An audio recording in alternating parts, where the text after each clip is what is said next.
On a lancé un programme en 2019 que l'on a baptisé le programme Hello et qui avait 3 objectifs à ce moment-là. Le premier objectif, c'était de fournir des outils plus simples et plus performants à tous les collaborateurs. Il fallait également les faire monter en compétences par rapport à ces outils. Et enfin, le troisième objectif, c'était d'avoir un standard unique et la même façon de travailler sur toutes les entités du groupe. Et il y avait principalement 3 leviers qui ont fait qu'on a réussi cette transformation. Le premier, c'était des coachings individuels pour les fonctions clés. Donc les gens dont on sait qu'effectivement ils peuvent être aussi derrière influenceurs. Ensuite, on a travaillé avec des équipes. On leur a dit, voilà, aujourd'hui, votre manière de travailler en équipe va changer avec les nouveaux outils. Voilà tous les avantages que peut vous procurer la suite Microsoft, par exemple.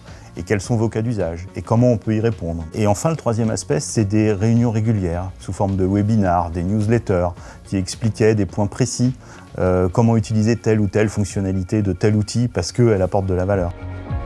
On a lancé un projet chez Eramet pour choisir nos équipements audio, sachant que 75% de nos utilisateurs utilisent aujourd'hui la solution Teams, donc c'était un enjeu important d'avoir l'équipement adapté à des situations comme le télétravail et le travail aussi en open space. On a fait toute une étude avec un panel d'utilisateurs que l'on avait sélectionné. Donc à la fois des gens qui voyageaient très régulièrement, des gens qui étaient plutôt sédentaires, des gens qui travaillaient dans des environnements bruyants. Et on leur a fait tester différents modèles et différentes gammes de matériel. Ce qui leur est sorti de ce panel de testeurs, c'est que les équipements Jabra étaient confortables, avaient une qualité audio qui permettait d'avoir une expérience très bénéfique lors des réunions en Teams et aussi étaient performants en termes d'autonomie. Les grands atouts du casque, c'est la simplicité d'usage. L'avantage du casque quand on est au bureau et qu'il peut y avoir du monde autour de soi, vu qu'on est en open space, c'est que ça permet en effet de s'isoler, puis d'être bien dans sa bulle pendant qu'on est en réunion, pendant qu'on est au téléphone. Et puis à la maison, ça peut avoir aussi le même avantage. Aujourd'hui, on n'a pas un seul standard de matériel, on en a plusieurs. Et chaque standard est adapté aux gens et au profil de l'utilisateur.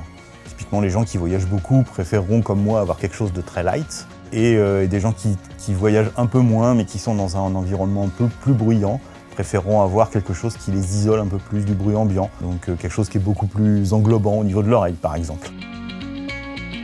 J'utilise le Speak quand je suis en réunion en présentiel et qu'on est plusieurs interlocuteurs autour de la table, dans une même salle de réunion, et qu'on peut avoir une ou plusieurs personnes au bout du fil.